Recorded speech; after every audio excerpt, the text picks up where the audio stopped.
Thus, commerce students also shall join via YouTube. Girls, kindly exit from this group and join via YouTube. Please cooperate, girls.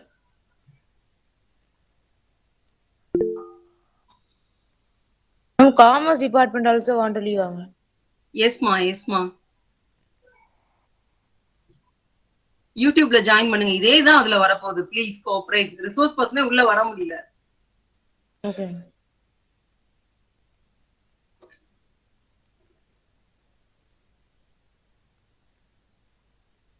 Ma'am, but in YouTube, no live video has started yet, ma'am. நீங்க உள்ள join பண்ணாதான் வரும்ன்றாங்க. அந்த link click பண்ணி wait பண்ணுங்க. Yes, ma'am. Okay. Ma'am எந்த டிபார்ட்மெண்ட்லாம் ma'am யூடியூப்ல join பண்ணோம்? Maths, English and commerce.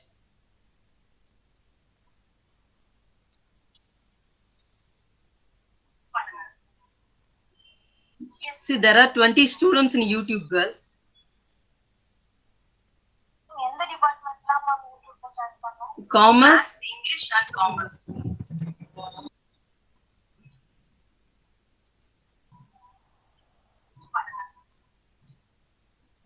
There are 20 students in YouTube, girls. எந்த டிபார்ட்மெண்ட்லாம் மேம் யூடியூப்ல ஜாயின் பண்ணோம்? Commerce, English and commerce.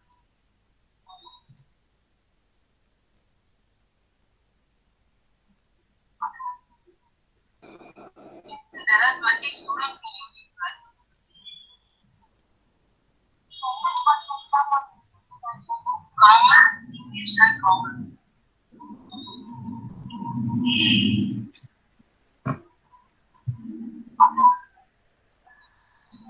There are 20 students in YouTube, girls.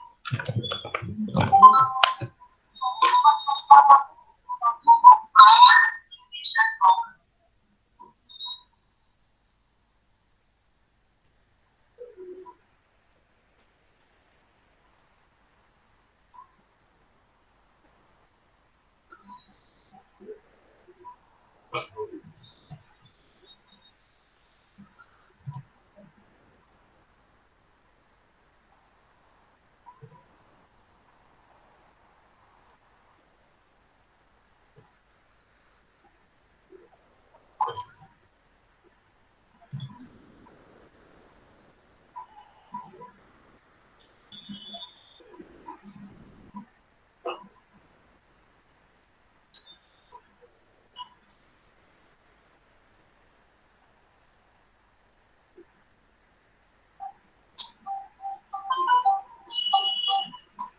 Hello.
Girls, I request English, Commerce and Maths students to exit from this Google Meet and join via YouTube.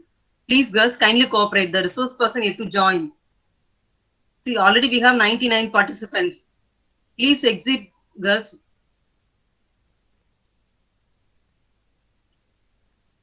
We will post the feedback link in the YouTube also. Please cooperate.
Good morning, sir. I welcome Dr. Ramesh sir to this Good webinar. morning. Good morning, sir.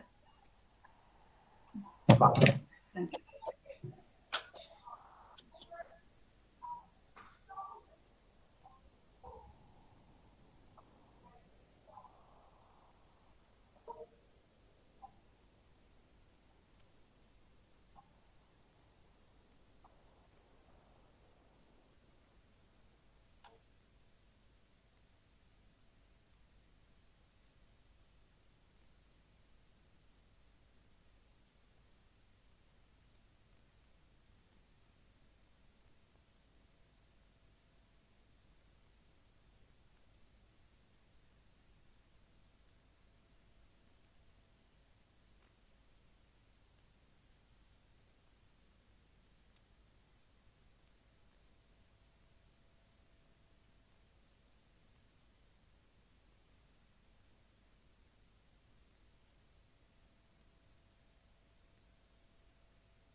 Good morning, Dr. Suba ma'am. I welcome all the participants, vice principals, heads, and staff and students of Holy Cross College, as well as other colleges throughout India. Thank you so much for all your cooperation and showing your interest to participate in the webinar.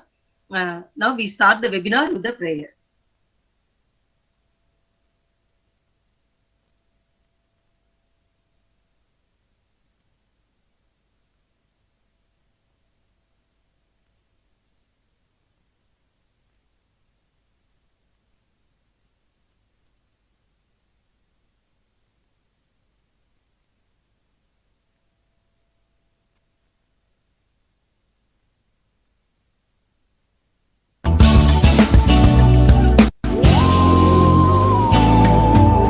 I come before you today, and this is one thing that I want to say.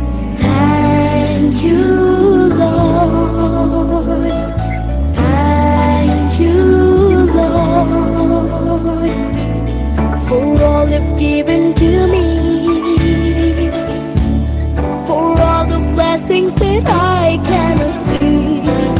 Thank you, Lord. Thank you, Lord. With a grateful heart, with a song of praise, with an outstretched arm, I'll bless your name and thank you, Lord. I just wanna thank you, Lord. Thank you, Lord. I just wanna thank you, Lord. Thank you, Lord.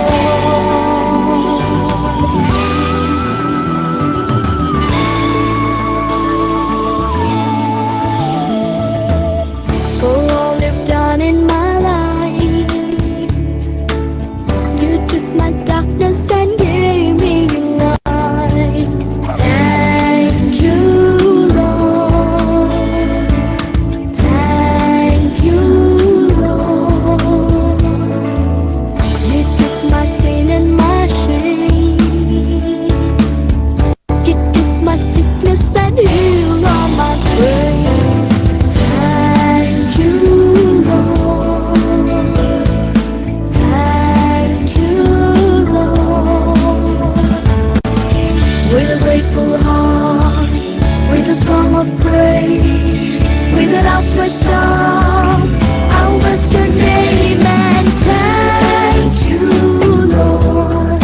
I just wanna thank you, Lord. Thank you, Lord. I just wanna thank you, Lord. Thank you, Lord. I just wanna thank you, Lord. Thank you, Lord. I just wanna thank you, Lord. Thank you, Lord.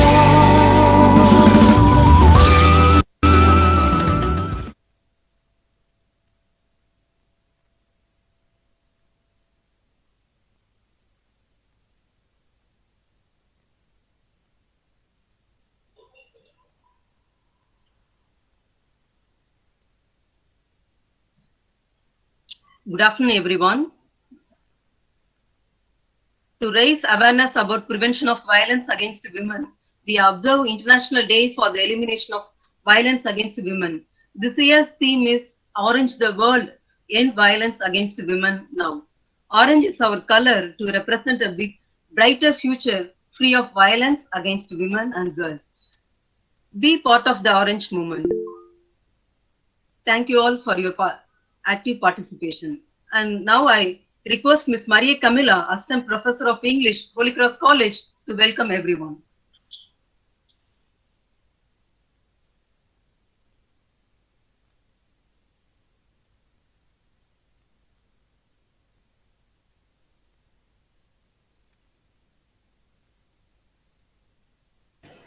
Excuse me, ma'am.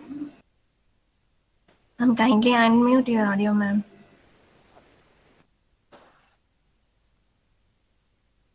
A woman within her is the power to create, nurture, and transform, says Diana Marchild. A very good afternoon to one all gathered here. I'm indeed happy to welcome you all to today's webinar, International Day for the Elimination of Violence Against Women. I'm indeed delighted to welcome Dr. M.K. Ramesh, Professor of Law, National Law School of India, University, Bengaluru. Dr. M.K. Ramesh began his career as a lecturer in law at Mysore. He joined National Law School of India, University as Assistant Professor of Law and was redesignated as Associate Professor in 1997. He was selected and appointed as the Professor of Law in 2006. Sir holds the professorial chair on urban poor and the law, instituted by the Ministry of Housing and Urban Poverty Alleviation, Government of India. In 2009, He established the Common Cell in the law school to develop Indian jurisprudence on the subject. He also established the for Environmental Education Research and Advocacy, CEERA, in 1997 and coordinated its activities till December 2000. His areas of specialization include international law, environmental law, and human rights law. He has published over 30 articles and contributed chapters to 5 books as well. He edits the Indian Journal of Environmental Law, published from this law school. Sir has visited many foreign countries under various international programs. To name a few countries he has visited: USA, UK, Canada, etc. He was awarded Environmental Law Fellow 2006 by the Environmental Law Institute, Washington, D.C., USA. Sir is currently a member of the National Biodiversity Authority, the first non-official expert member from the discipline of law. Sir has assisted state and central government in drafting several environment-related laws. He has served as a member of steering committee for the environment and forests that was engaged in preparing 12th plan document for Planning Commission, Government of India.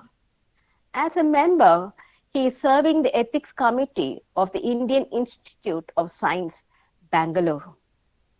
Having served 2 terms as a member of research program in social and economic issues, RPSE, of the Ministry of Environment and Forests, Government of India, he is currently the chairman of RPSE. I am happy to welcome such an eminent personality to enlighten us on the topic Legal Rights of Women in today's webinar. Welcome you, sir.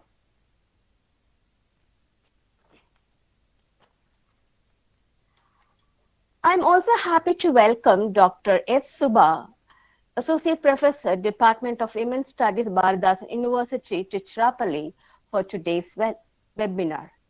Ma'am has 16 years of experience research and 12 years in teaching. She has produced 2 PhD scholars with 4 ongoing and 7 MPhil scholars with 3 ongoing. Ma'am has published articles in international, national journals and conferences and contributed to chapters of 7 books.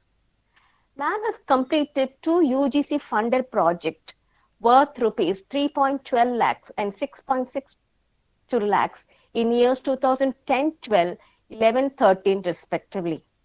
Ma'am has participated in more than 7 international conferences and 15 national conferences. She organized 7 national seminars to her credit.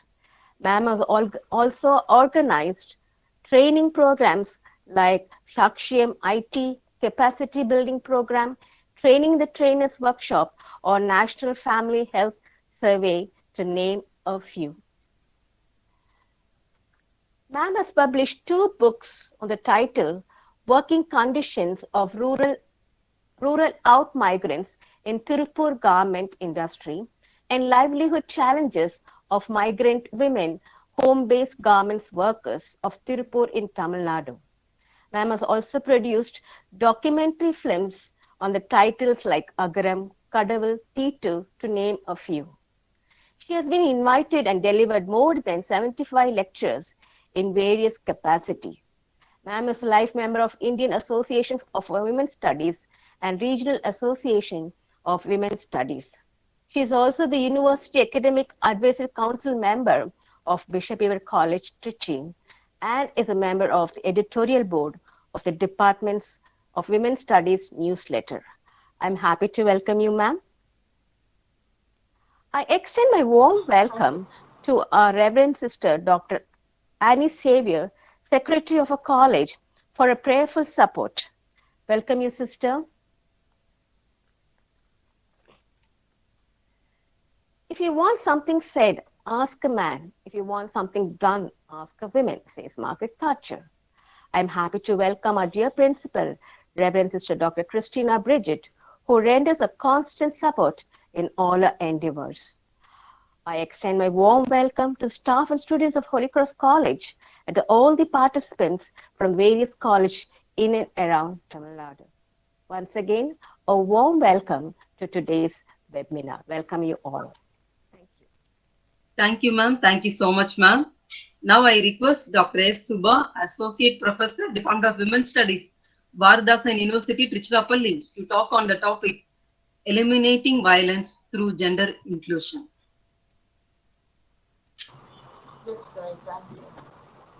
The program coordinator, Saraswati, Saraswati and Ma'am, your voice is not audible, ma'am.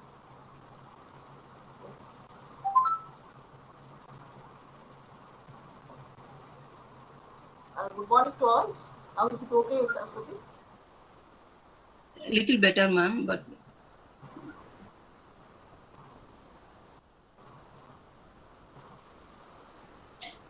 I'm very happy to participate. It's okay. Hello, Saraswati, is it okay? Hello, hello, yes, ma'am. is it okay now? Voice. Yes, ma'am, fine, fine. I'm very happy to participate in observing the elimination of the on violence against women with the Women's Studies Holy Cross College and the very much very senior person, Professor Ramesh sir. So thank you so much to increasing myself in this event. Today, the day most important for two things. One is for observing and starting that day to recollecting the existing different forms of violence against women and their children, and simultaneously we are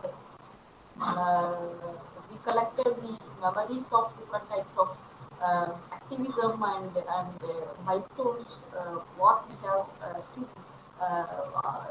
struggling and achieved for ending the violence against women and girl children.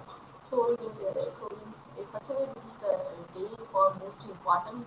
Continuously, we are going to observe the 16-day activism regarding that particular theme of that year's issue. So in that context, here I am trying to share my presentation regarding the elimination of violence against women through gender inclusion.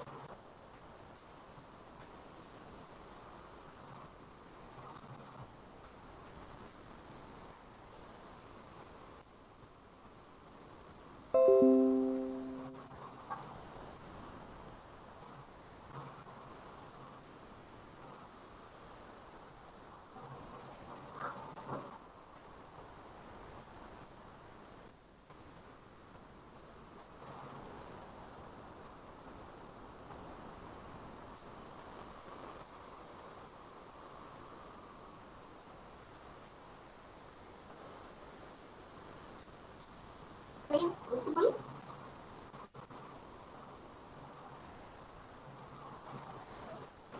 Yes, ma'am. Yes. Thank you. While we are addressing the violence against women, we need to concentrate on understanding gender is most important because of the socio-cultural constructions and based on that constructed ideologies and the idea of practice, attitudes, beliefs. These are the epicenter for perpetuating violence against women. So in that context, gender is the most important. Understanding gender is most important to understanding the violence. So here the entire discourse on violence against women and girl children is shifting over based on the gender. Here we try to understand the gender-based violence. The gender-based violence is the most extreme expression of unequal gender relations in society, that is both in the private as well as the public spaces, through the very structural constructive idea created by the society. Both men and women and other transsexuals are not treated equally in the universe as well as in the structured society. So in that unequal gender relations is the most important reason for perpetrating violence against women and girl children.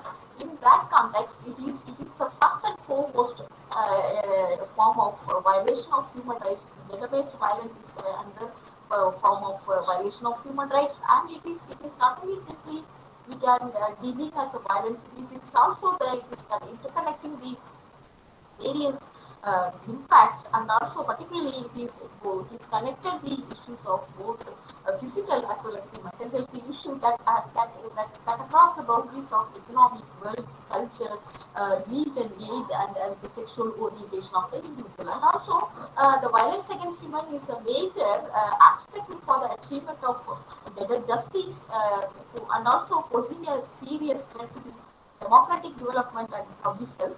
And gender-based violence is a critical barrier to achieving the sustainable development, what we are continuously working in the year 2030. And also it is affecting the economic and growth and peace of the social development as well as the nation development. And also the gender-based violence is a violation of human rights, and also it is continuously emphasized and reflected and discussed different platforms globally, and the international agreements such as the Convention on Elimination of all forms of discrimination against women, SIDA, and based on that, the UN Fourth World Conference and the EU plus 5++, these are all vehemently opposing the different forms of violence against women, and it developed these strategies to end the violence at one way. So it is in that understanding gender-based violence as a preventable most important matter. And what are the causes for this kind of gender-based violence? The major causes are gender inequality, that is the gender inequality, which is inequality existing in and around us in all the spheres of the social structure, economically, socially, culturally, legally, politically. It is the various external forms it is existing. And also the unequal power relations. So based on the gender inequality, it leads to the unequal power relations, and discrimination based on gender is the root causes for the gender-based violence.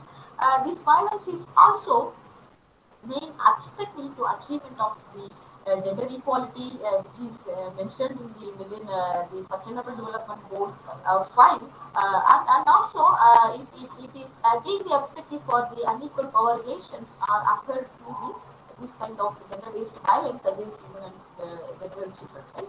And by definition, the gender-based violence means any harm or suffering that is perpetrated against a woman or girl or man or boy. Here we are exclusively understanding Trichy in the context of the women and girl children, and it has a negative impact on the physical, sexual, or psychological health, development, or identity of the person. The cause of the violence is founded in gender-based power inequalities and gender-based discrimination. Since the existing social structures are more on patriarchal and more on androcentric in its own construction. So all the spaces and all the spheres of the entire society is perceived in gender bias.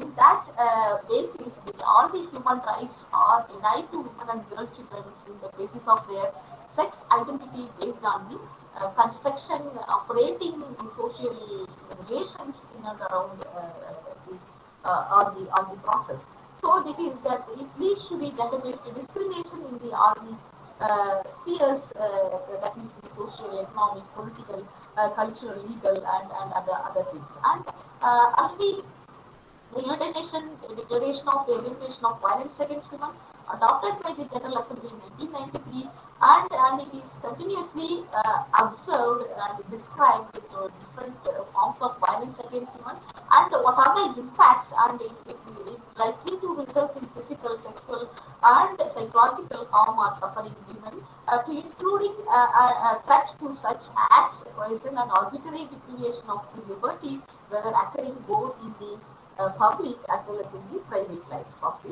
women and girl children, right? And this is again the UN further described violence against women as a manifestation of historically unequal power relations between the men and women, based on the social conditionings and social cultural norms constructed through the gender equal understanding and ideologies, which have led to domination over and discrimination against women by men, and the prevention of full advancement of women, and that violence against women is one of the crucial social mechanisms by which women are forced into a subordinate position, that is in secondary status or inferior, or the person who are receiving the orders given by the male form, and subordinate position compared to the men. And due to this kind of status, that gender-based violence mostly affects women and girls in terms of violence, right?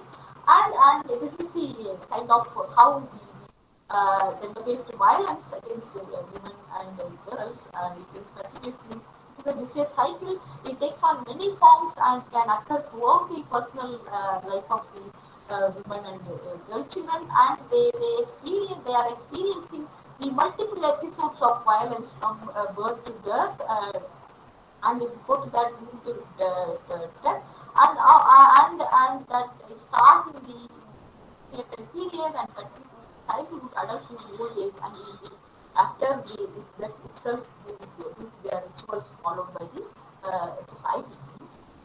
And these are the different life cycle experiences of violence against women and girl children. This is prenatal, it's again the prenatal physical, sexual, psychological, child abuse during the.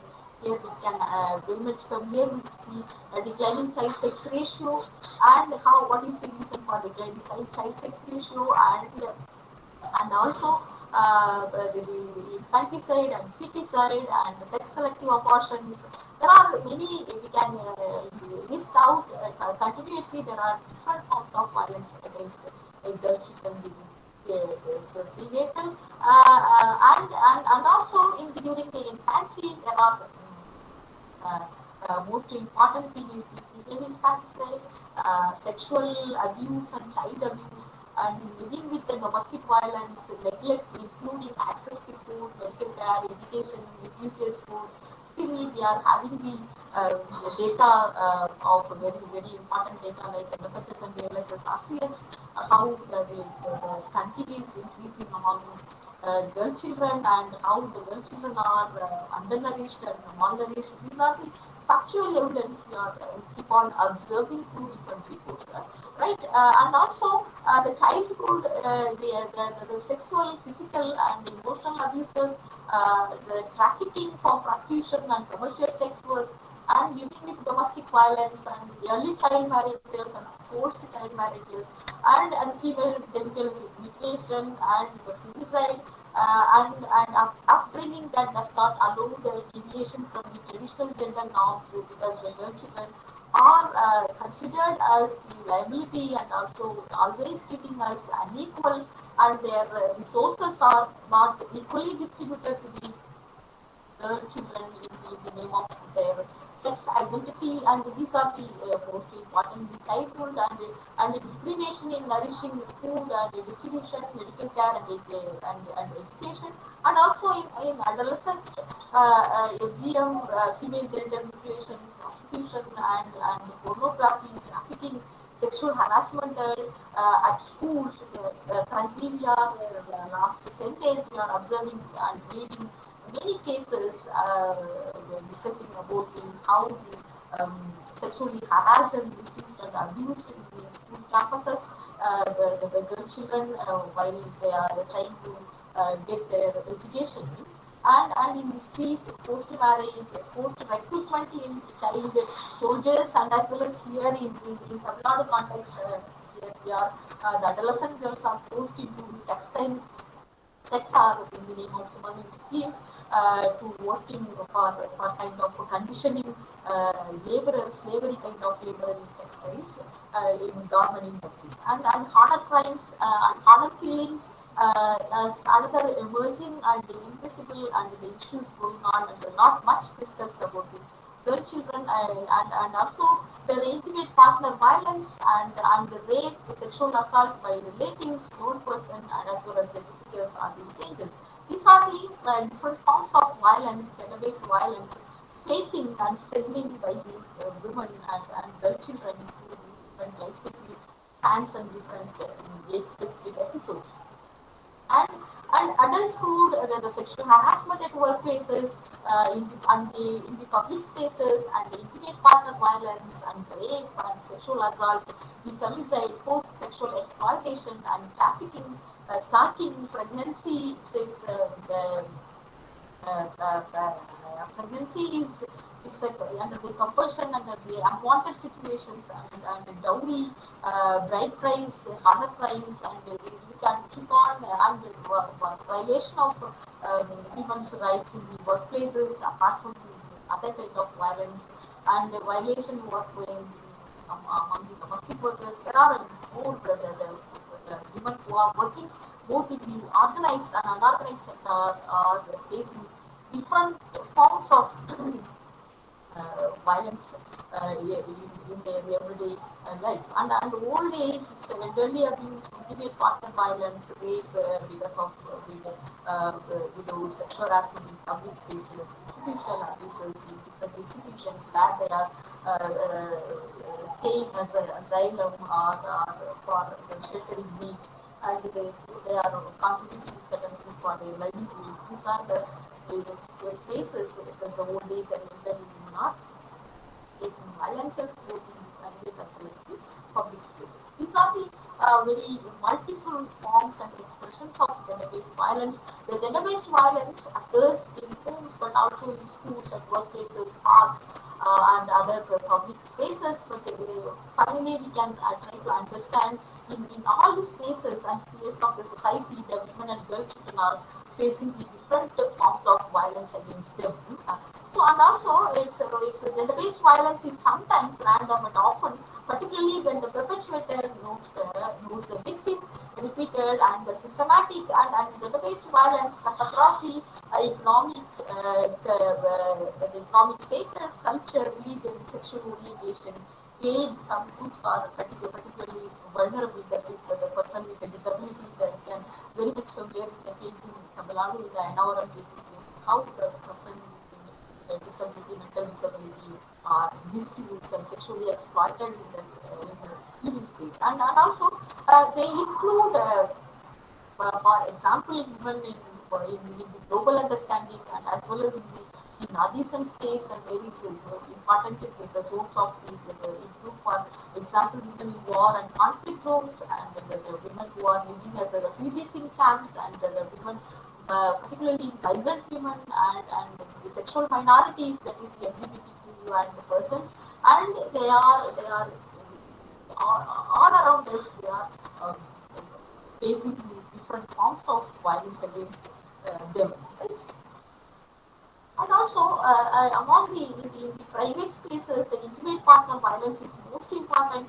During the pandemic period, also we observed and read many reports how the domestic violence is increasing in trend. There are various important, very nation-specific reports are reported and recorded how during pandemic period women are facing violence in their living spaces. The forms of violence that we most often associate with the concept of gender-based violence is intimate partner and domestic violence, in particular men's violence against women in their own living spaces by their own intimate partners. Right?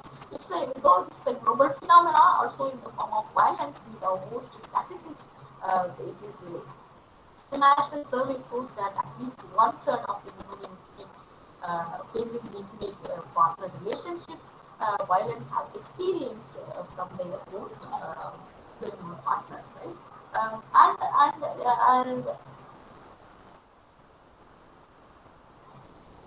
so, the violence against women and girl children is in different forms. It's a kind of physical, sexual, psychological, emotional, economical, and verbal. There are many forms they are facing violence against them, and also what are these are the whole understanding of the violence against women and girl children happening, but there are emerging and evolving new forms of violence according to the context. There are nowadays we are facing many violence in the cyberspaces. There are according to the development of the science and technology, and development of the development of the society in different forms in the name of modernity. But still, women are facing the violence. Whatever the technology are discovered, whatever the system is developing as a civilized, the society is posing themselves as a modern kind of persons and civilized. Though we are having the very equal nature of the Constitution of India, but still women are treating as a secondary citizens, but still they are struggling to enjoying or exercising their fundamental rights and their own their freedom ensured by the Constitution. So, so why it is happening? This is the things. Always the other perspective is always the blaming of women and girl children and their dress code, their behavior, their presence in that particular place, and their expressions. These are the ignored continuously the people. Or the entire system, the society is, all the social structures are, whenever the women are facing the violence and they are violated or victims of different forms of violence, automatically the society started to discourse on blaming the victims itself. This is the why the constitution as well as the special laws or amendment of various criminal laws, but keep on we are having the many constitutional provisions and laws, policies, programs, but still the crime against women is increasing in trend. The child abuse and sexual abuse, the abuses at workplaces, violation of rights, it keep on increasing in trend. Why this? That is the question we try to raise within ourselves and try to understand to end this violence against women, violence against women. So this is the most important today because since though women and girls are educated, they are employed, they are economically independent, but still they are living in very democratic and very civilized kind of social system, but still they are facing different forms of violence against women. Why? Who is the reason for? What are the causes? Why it is they keep on? Which is the most responsible factor is try to think over, and we try to question over, and we try to start our discussions around that center of that particular issue. Otherwise, we are keep on speaking and discussing and we are writing, but the practical reality is completely different.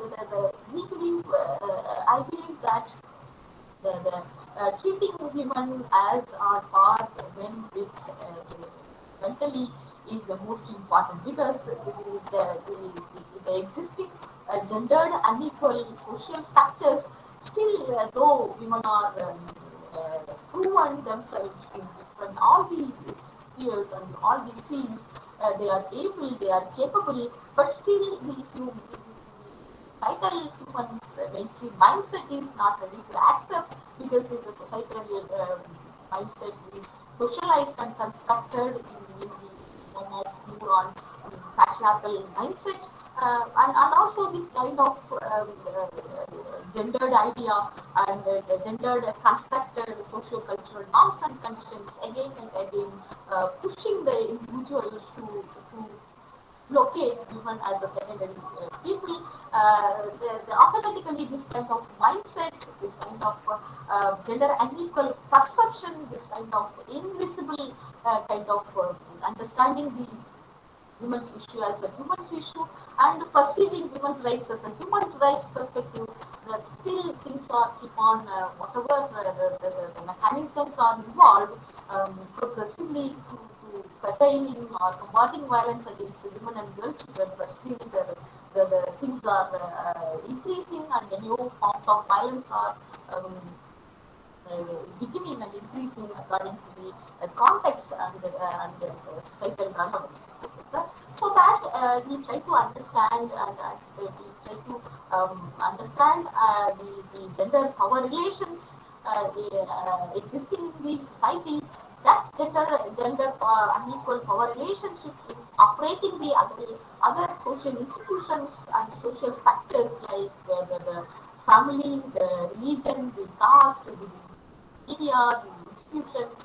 There are different forms of social institutions which are operating the entire social human relations to its contribution. So we try to understand first gender, how gender unequal relationship is, how gender construction is, treating individuals unequal, how based on that kind of unequal kind of things, how the human rights are denied based on their sex identity as a male or a female or a transsexual kind of things.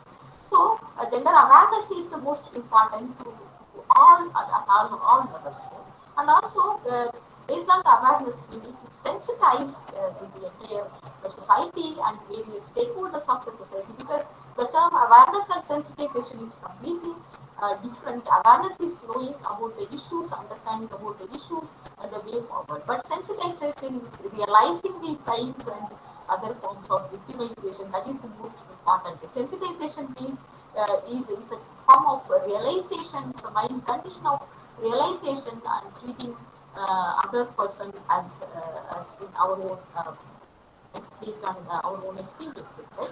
And approaching as a human rights perspective, that is most important. That is the missing. We have many conventions, many laws, many constitutional amendments, and many guarantees. But still, we are the women and girls are facing different form of problems in different spaces, both in the private as well as the public life. That is the approach of seeing women's rights or human rights. That kind of rights perspective is most important to inculcate all the individuals, and understanding whatever the issues occurring, we try to understand that issue in the rights perspective, that is human rights perspective, other than to blaming the victims themselves. And gender analysis is most important. Gender analysis is most important to identify and address the existing gender inequalities. Without knowing the existing gender inequalities, without recognizing the existing gender inequalities, put end to violence is a very difficult process. And promoting individuals to better get informed about the various kind of gender-based violences and what are the causes and consequences of the violences, and try to more gender responsive policies, programs, and effective interventions based on that gender mainstreaming kind of understanding and idea. And also try to shift in focus given as victims. Beyond that, think over they are the survivors, and they have to contribute more to the society, and also in who is the person responsible for that. And this is the most important, and we shift our perspectives and thinking about focus of women as a victim instead of treating and motivating and engaging them as a survivors to participate in different the platforms of the society, to contribute their skills and capacities for the development process, right? and increasing women's political participation and increasing their participation in all the decision-making bodies, because except women can only experience in their own they can only realize and voice out their own women's experiences and special needs and conditions. So there is a need to women's political participation to ensure their rights democratically in the policy and legislation making bodies, right?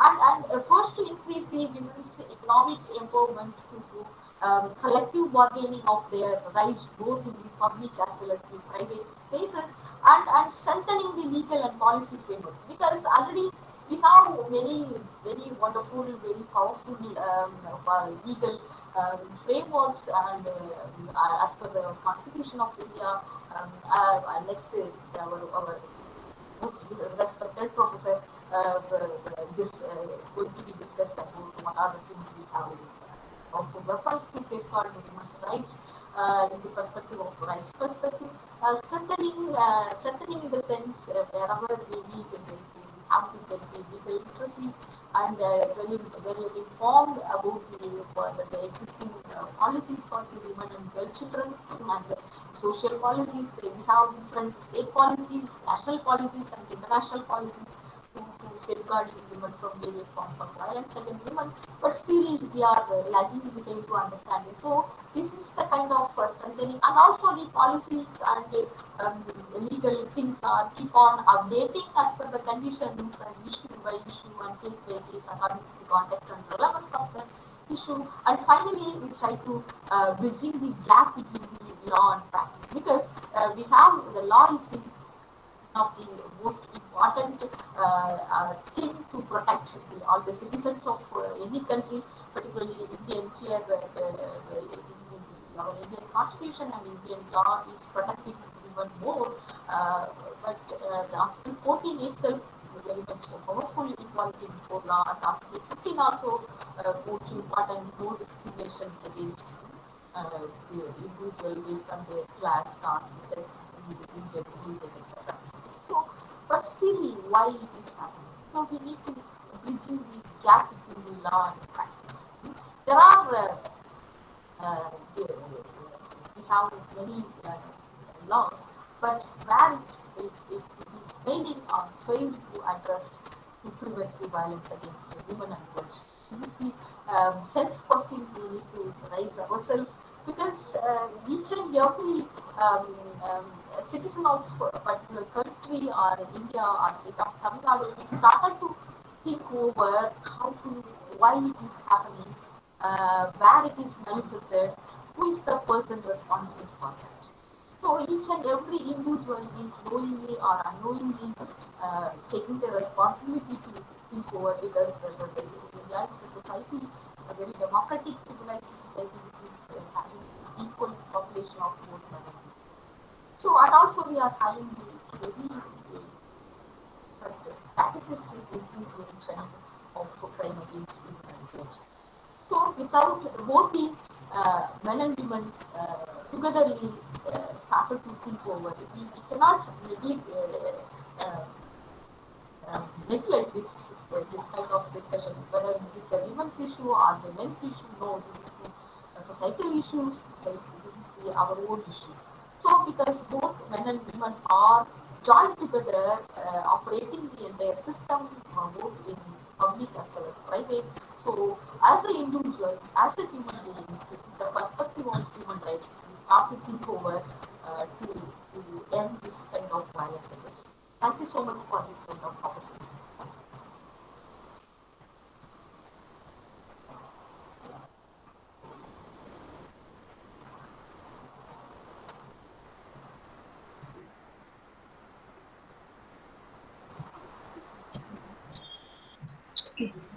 Thank you, Dr. Suba ma'am. We have gained a lot of information about gender-based violence and various strategies for gender inclusion.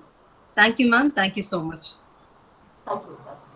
Legal literacy, an effective tool to control violence against women in India.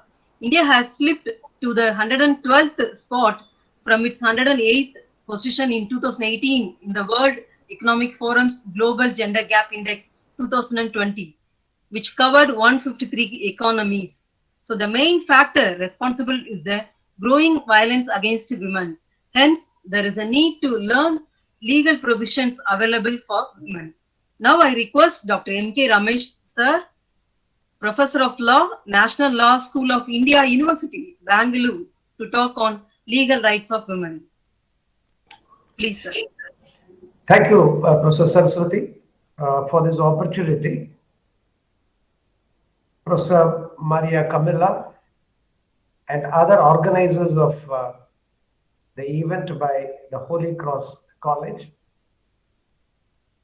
Professor Suba, Department of Women's Studies, Bharathidasan University.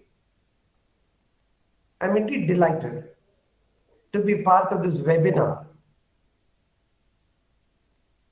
to observe the International Day for the Elimination of Violence Against Women. I also feel saddened for the precise reason that long after our independence, we still are observing a day for elimination of violence against women. What an inhuman thing it is. Something which is abominable, something which as a human being one should not really think about, is the fact,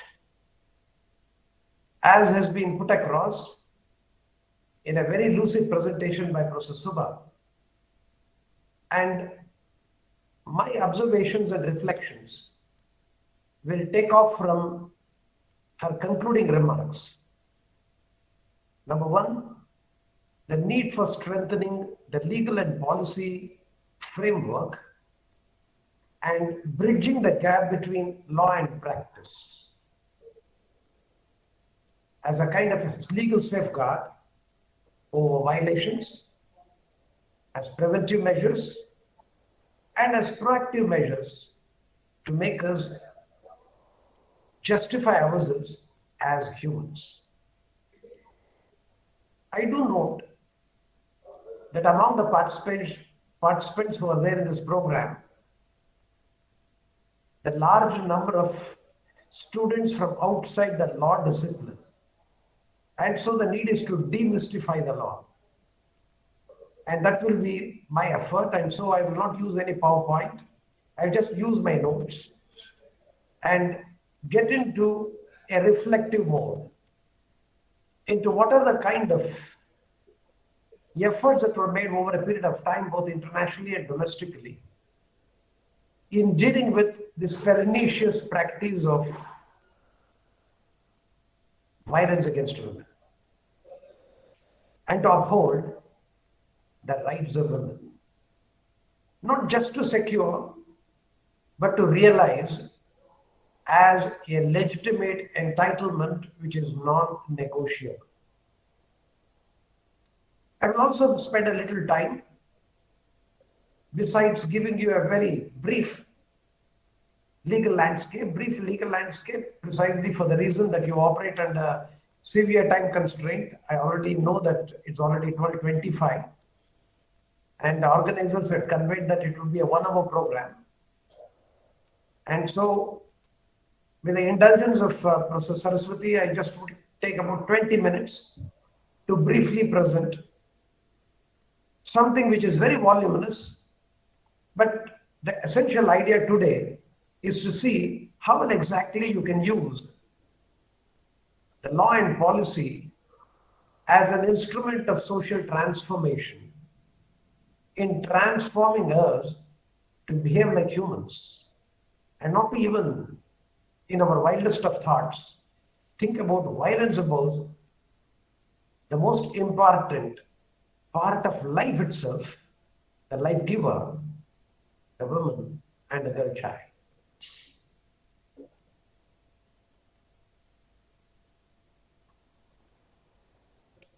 At the outset, let me start with one observation. Any discourse on human rights is invariably rooted in inhuman wrongs of denial, deprivation, disentitlement of one's inherent and inalienable right to be a human being. So we are not talking of right. We are referring to something which is inhuman, a conduct which is a deviant code of conduct, something which is not acceptable as a human being, if at all one claims to be a civilized one. And so, what are those legal and policy safeguards that try to facilitate bringing those deviant elements to uphold this rule of law in protecting the interest of the woman? Second observation that I have at the very threshold of my inquiry is the entire discourse and discussion on human rights is about humans left. We talk of human rights, but I refer to humans left out of the entire pale purview and radar of seeking, securing, and realizing their legitimate entitlements as any other human being has a claim over. So it's about humans left, and it is not about humans right. It's actually repairing a damage of restoration, recovery, and reclaiming something which is a lost ground, which has been imposed on someone unjustly, iniquitously. Human right in law is a process, a facility, and a mechanism for empowering the disempowered. We are referring to women's rights. The denial or disempowerment of women is the focus of inquiry. Every discourse on human rights is that focus. That someone who has been unjustly disempowered is re-empowered through policy and law and institutional arrangements created for that purpose. Deprivation may be on account of prejudices that can be traced to a host of factors, cannot be located in any single factor. It may be economic, racial, social, cultural, religious, or even political reasons. Things like caste considerations, community preferences, racial aspects, color, and even sex of discrimination is a violation of human rights. And the last one, discrimination on the basis of sex, is a subject of inquiry here. Gender discrimination, in my reckoning, as the legal pundits the world over would agree with me, is the worst, going to the very core question, questioning and challenging the very attitude, approach, and biases of not just men, but all those who entertain, develop, and nurture such thoughts and put that into application in life. Honestly, it is very difficult to locate the cause of gender discrimination entirely and exclusively to patrimony or patrilineal systems, or even for that matter, exclusively on religious practices, or even for that matter, on caste system in any particular religion. I'm making a very definitive statement here. But nonetheless, These very factors may be decisive factors, major factors in shaping the prejudice. It's not just about an evolved society. It is not just about the civilized world or anything like that, which is the apostle of all virtue of protecting human rights or anything like that. Don't we have this glaring example of the so-called evolved and emancipated Western systems that claim to have sowed the seed of human rights in the uncivilized Eastern world, according to whom it is essentially on gender discrimination. Haven't we seen that they have practiced this by depriving women from exercising their electoral franchise in an election? Till the early part of the 20th century, in the most evolved of those civilizations that we know of, the most advanced of the countries in the world, United States, women did not have a right to vote in an election. So it is not just about the label of a civilized world, the Western world, uncivilized Eastern world, but it is something very deeply rooted as a prejudice, which manifests itself in a variety of forms. And this is one illustrative example I gave you. Depriving women from exercising the franchise in an election is part of a political and civil right denied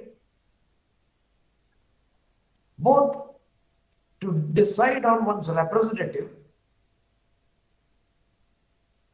but also to have a way and a say in the process of governance itself. I do feel this has a lot to do with the predominantly the physical strength of man naturally and use of that to his advantage and the detriment of women in every sense of the term and creating institutions around that from time immemorial. In deciding on what kind of an institutional arrangement we should have, what kind of a legal stipulations you have, what kind of norms that one should have, codes of conduct, moral values, etc., all shaped and determined by this kind of an unequal bargaining power equation in a given social order. Discrimination against women and girls, without doubt, is on account of the inherent historical and traditional bias against the exercise of rights by women and girls in favor of men and boys. It's a mindset of regarding women and girls as weak, irrational, vulnerable to temptations, and constantly required to be kept under check. Go back to Adam and Eve, yielding to temptation. Who yielded to temptation? I think we needed to rewrite those scriptures. We needed to really have a relook at all those practices which actually sow the seeds of prejudice right from day one. Now, turning to the legal developments, we know very well that 1948, under the aegis of United Nations, we have this international legal development of a universal declaration of human rights, which catalogued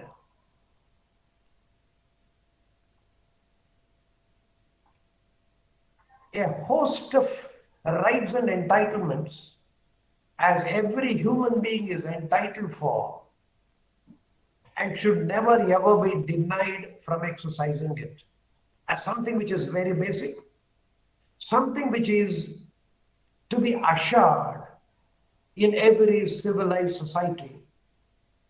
And that would be if you fashion a law and practice it in society, if it would uphold these basic rights of every one of them, every one of us, is something like a celebration of human existence, which every rule of law abiding society needed to practice. 30 odd set of rights were put together under this international legal development, coupled with the two bills of rights at the international level, the Convention on Civil and Political Rights and Economic and Social Rights, which were evolved over a period of next 10 to 20 years.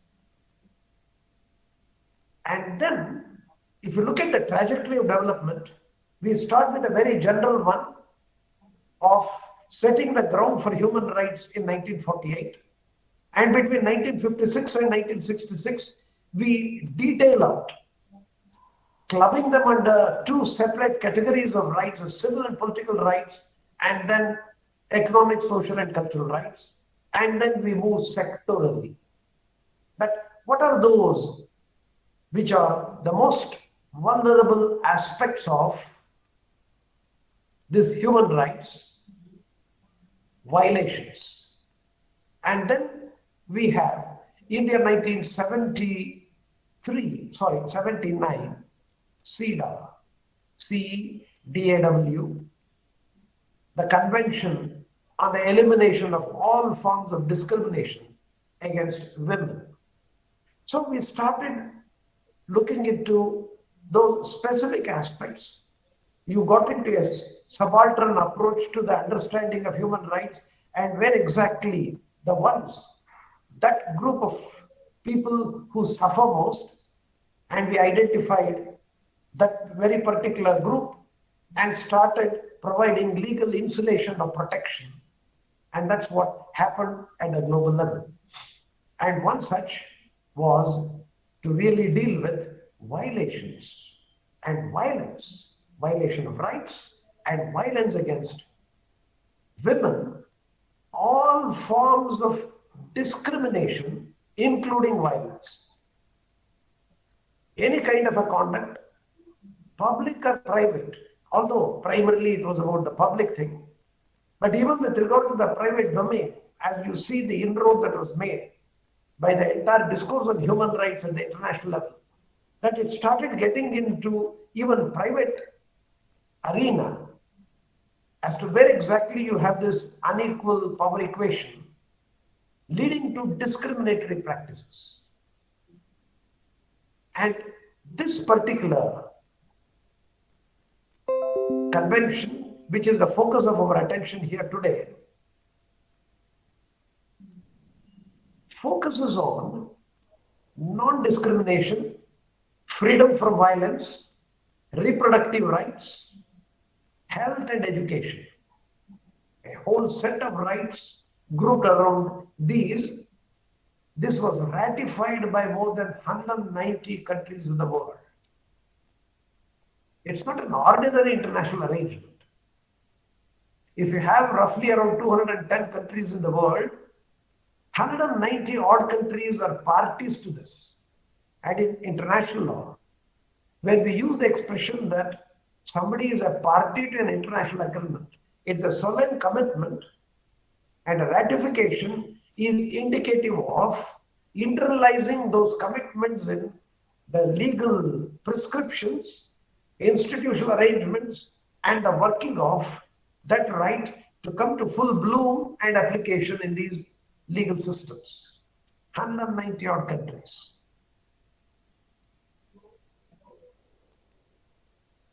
Interestingly, and that's most unfortunately, quite a good number of countries amongst these 190 odd countries, nearly 1/4 of them, have ratified this arrangement with reservations, citing several traditions, practices, certain kinds of mores and values that they adhere to, which are not something which could be seen in the promotion of the rights under this particular law.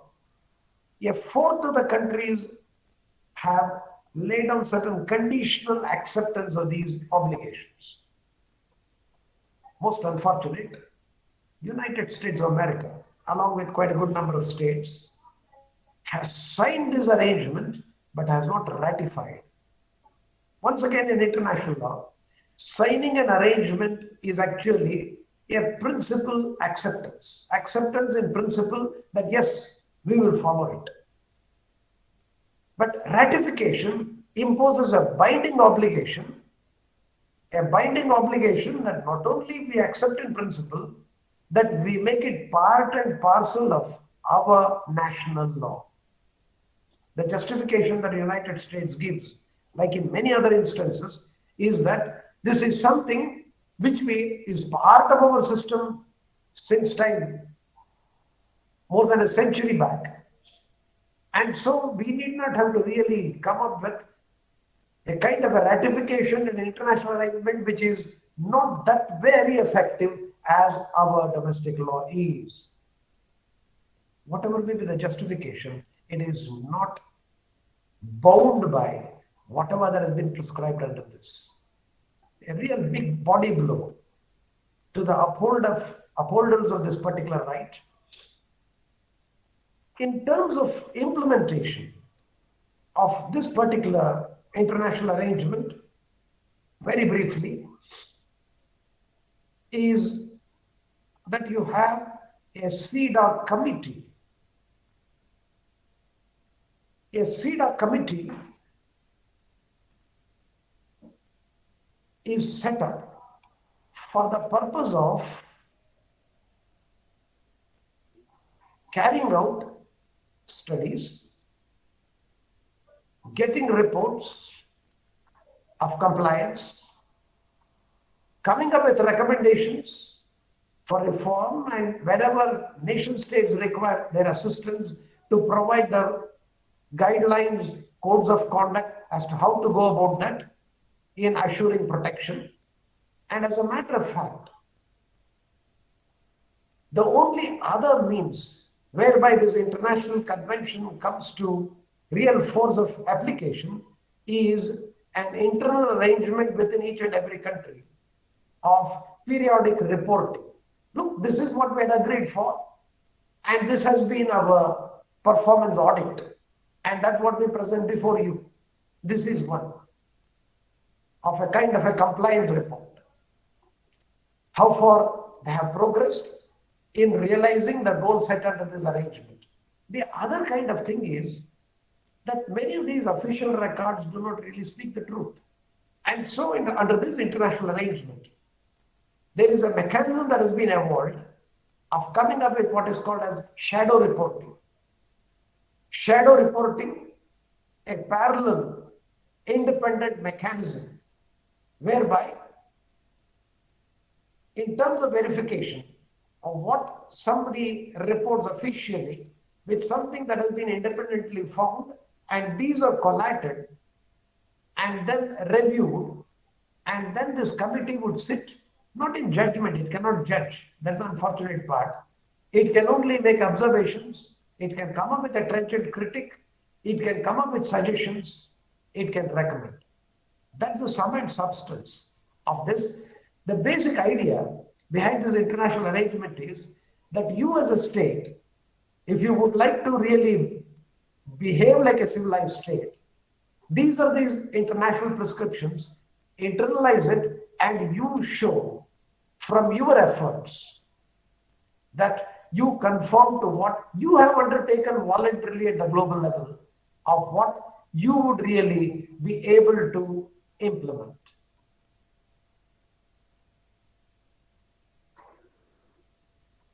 Hardly, if you really look into the track record, there was mentioned by Professor Saraswati about the position of India in the whole scheme of things. Although, honestly, I have my own critique of this international parameters of measurement, but I must say that globally it has been acknowledged that women have full legal right to men in only 6 countries in the world as on date. This is a report. of the World Bank, as late as 2019, Belgium, Denmark, France, Latvia, Luxembourg, and Sweden, by and large the Nordic countries. There are quite a few controversies that surround this particular international arrangement. Claim that CEDA imposes a liberal, progressive, feminist standard on countries in detriment to traditional values, and the election and nomination to this watchdog body leaves a lot to be desired, that it is not truly representative or anything like that. But whatever may be the kind of critique or comment that has been there, my sincere submission before you is, these are excuses that are given by the countries which are on the red side, which are on the negative side, to find some excuse whereby they would like to find fault with this international body. The first obligation is you have voluntarily undertaken something, and you have to show, in law what we say is, when you go to a court of law, you should go with a clean hands. Then only you can allege, you can charge somebody a violation. But you are not somebody who has come clean, but you actually accuse that there is something wrong in the system, there's something wrong in the method, something wrong in this approach. This has been the practice. It's a kind of a game that's being played globally in order to make this law in effect. Turn to India. I'd like to quickly run through whatever point I have to make here. In India, this entire effort in recognizing and promoting rights of women can be grouped under the following heads. Under the constitutional scheme, protective discrimination, protection of their dignity, representation, rights in matrimonial relations, employment-related rights, freedom from violence, health and safety. This can be put together under the constitutional scheme as something that's promoting the rights of women. I, for one, would feel that Indian Constitution is one of the most evolved of the documents of faith, bringing a new awakening in the people in a free and independent country that got liberated in 1947. You have fundamental rights of equality, non-discrimination, equal opportunity in employment, Articles 14, 15, and 16. For want of time, I just have to read them out without actually dwelling on any one of them. Dignity, Article 19, read with Article 21 and 23 about right to life and freedoms, actually promote the dignity of every being and women in particular. The directive principles of state policy provide for equal right of adequate means of livelihood, equal pay for equal work, no gender discrimination. Under Article 39, just and humane conditions of work, and very particularly maternity relief under Article 42, reservation of seats for women in representative bodies provided in the Constitution, starting from the grassroots system of governance in panchayats all the way up to the parliament. And you know what has happened? The very parties which were actually making a hue and cry over the rights of women are not in favor of providing at least 1/3 reservation for women in the representative bodies in the state and the central legislatures.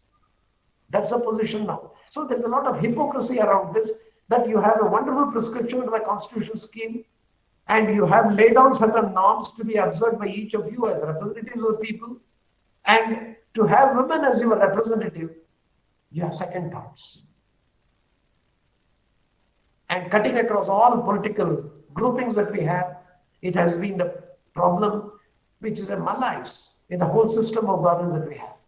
In terms of specific legislative enactments, violence against women considered as a crime primarily, like adultery, child marriage, female feticide, domestic violence, trafficking and prostitution, rape, dowry, sati, etc.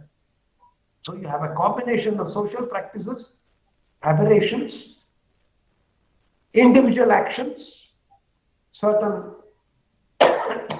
rituals and religious practices, all coming under this, being criminalized under the law, and so the penal law of the land takes care of that. And of course, you have specific legislations on each one of them. In terms of remedies for violations, you have judicial review, right from the high courts to the Supreme Court. You have family courts. You have national and state commissions for women. You have police regulations. You have what are called as Sahayavanis in each of these in terms of aiding, assisting those women in distress and needing help, things like that. Since I have run out of my time, I just have given you a very, very brief snapshot or a bird's eye view of the legal regime. But we have a lot of concerns still left unattended to. Having grandiloquent expressions of the constitutional scheme and coming up with legislative prescriptions, you don't consider the legal system as great by any stretch. They may look good on paper, but any system would become great only when you put that into work. Law on paper is quite impressive, but its working is something that leaves a lot to be desired. In addition to what Ma'am Suba was suggesting by way of measures that have to be taken in reforming it, bridging the gap and all that, but how do you go about that? I, for one, would honestly believe it's about set minds. And set minds is not just confined to men alone, unfortunately. Some women too are no exception. Craving for a boy child, dowry-related crimes. I have enough records available with me. If you just look into the criminal jurisprudence in India, in terms of number of women who are involved in this kind of a crime against women and girl child, is on the ascendant. It's about the set mind. As somebody has said quite some time back, it is easy to change the mindsets, but almost impossible to change the set minds. And so, you have under the criminal justice system, there are various theories of punishment. And it is not just that you are criminalizing everything, but there are some which are really something which is pernicious, something which is a blot on human existence, need have to be eliminated as elimination against violation against women. And this need have to be strengthened in terms of the institutional arrangement. Unfortunately, the institutional arrangement that we have under various laws, the policies, and including the commissions, they operate under great constraint. They are dependent on government grants. And by and large, these bodies are fact-finding bodies and recommendatory bodies. They deal with reported cases of violations, and they do not have much of a suo motu exercise of powers and functions. There is a need for that kind of a reform. But that is only one part of it. Reforming the law and system of governance is one part of the larger long-term plan. And constantly you needed to work on the legal system as to see that those improvements do come. But much more than that, it is something to look into those hidden spaces that is there in the law, and there are plenty of that. Illuminate them, publicize them, enable those very victims to put that to use, remove all those hurdles for them to put that into application so as to realize that which has been denied to them. Need for civilizing the humans, especially the men, to think and act like humans and end this iniquity resulting from unequal power equations. I'm enamored by what the Nobel laureate Rabindranath Tagore had said, the closing lines of Gitanjali. To paraphrase that, into that heaven of freedom, O Father, let this humanity awake. These are my closing remarks.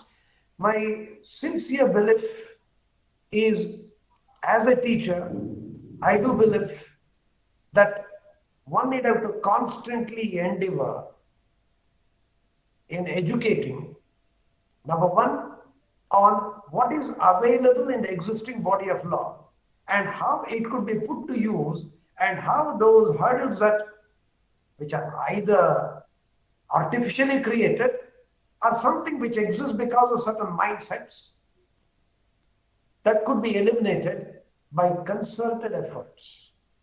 By concerted efforts of all well-meaning people in this world. In this lies the road to reform. Reforming laws is something that we can definitely work upon. Law is always in constant churning. It's always in constant churning, that it has to be better than what it was earlier. And those people who are the makers of the law need have to be really educated about that, as to how well they can reform. But to use the existing tools and techniques is something that we need to master, share, and keep on trying in that. And in that regard, I compliment the Holy Cross institution for having made one effort a positive step in that direction. Thank you very much. Thank you, sir. Thank you so much, sir. We have learned about CEDA, perception of international bodies, and the importance of setting our mindset and work sincerely for a better future. Thank you, sir. Thank you so much. Thank you, sir. I can leave now. Okay, thank you, sir. And now I request Ms. Maria Camilla. Now I request Ms. Suganya, Assistant Professor of Psychology, Holy Cross College, to thank everyone. Thank you. Being thankful and expressing our gratitude is an important part of being happy in life. A warm and graceful afternoon to our most valued guest, Dr. Ramesh and Dr. Suba, our Honorable Secretary, Reverend Dr. Sister Annie Xavier, our dynamic principal, Reverend Dr. Sister Christina Bridget, the enthusiastic coordinator of Women's Studies Center, Dr. Saraswati, respected heads of various departments, my colleagues, and my dear participants. William Arthur says, gratitude can transform common days into thanksgiving, turn routine jobs into joy, and change ordinary opportunities into blessings. I thank Almighty on this occasion, where I am deemed to propose the vote of thanks in webinar on International Day for Elimination of Violence Against Women. I extend my heartfelt thanks to resource person Dr. Ramesh, Professor of Law, National Law School of Indian University, Bangalore, and Dr. Suba, Associate Professor, Department of Women's Studies, Bharathidasan University, Tiruchirappalli, for your concern to enrich our knowledge in violence against women. If time is money, then today you have spent million for us. Thank you, sir and ma'am. A leader is one who knows the way and shows the right way. It is a real sense of joy and pride to thank our secretary, Reverend Dr. Sister Annie Xavier, who support us through her prayer and encourage us through her capsule of wisdom and motivation in our endeavors. Thank you, sister. It is my honor and privilege to extend my sincere gratitude to our dynamic principal, Reverend Dr. Sister Christina Bridget, who always dream about impossible and always provide moral support and guidance. Thank you, sister. I owe my special thanks to Dr. Saraswati, coordinator of Women's Studies Center, for organizing this webinar. I express my gratitude to the Vice Principal, Deans, heads of various departments, Controller of Examination, teaching and non-teaching staffs of Holy Cross College. I express my special thanks to Ms. Dharami for her technical assistance and support. Finally, my sincere thanks to participants for their gracious presence. Thank you once again. Have a nice day.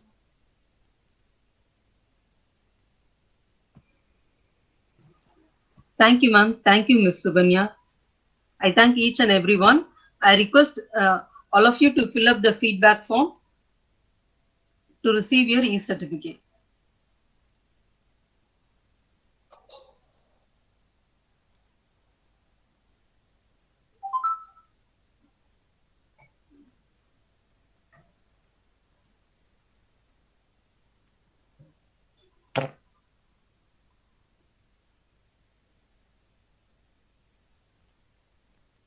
After you fill up the feedback form, you shall exit from this Google Meet link. Thank you.